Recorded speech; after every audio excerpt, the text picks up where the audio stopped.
পলাশবাড়ি পৌরসভার ঐতিহ্যবাহী পানহাটি, যা প্রতিদিন সকালবেলা করে এখানে বিভিন্ন দূর দূরান্ত থেকে পান চাষি ভাইয়েরা তাদের পান বিক্রয় করার জন্য নিয়ে আসে এবং বিভিন্ন জেলা থেকে অনেক পান ব্যবসায়ী তারা এখান থেকে প্রতিদিন ফজরের পর তারা পান ক্রয় করার জন্য আসে। এই পানহাটি পলাশবাড়ি পৌরসভা পান চাষি কল্যাণ সমিতি কর্তৃক পরিচালিত হয়। শুধু এখানে শুধু পানি শুধু বিক্রি হয় না, এখানে প্রতিনিয়ত গরুর মাংস, মাছ, বিভিন্ন রকমারি সবজি বিক্রি করা হয়। আপনি চাইলেও এখানে প্রতিদিন মর্নিং শু বাজার করতে পারেন।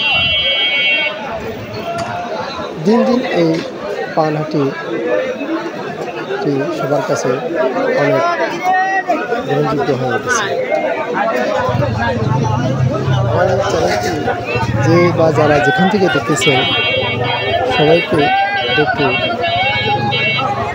লাইক, শেয়ার এবং সাবস্ক্রাইব করে পাশে থাকার সাথে হয়ে যাবে।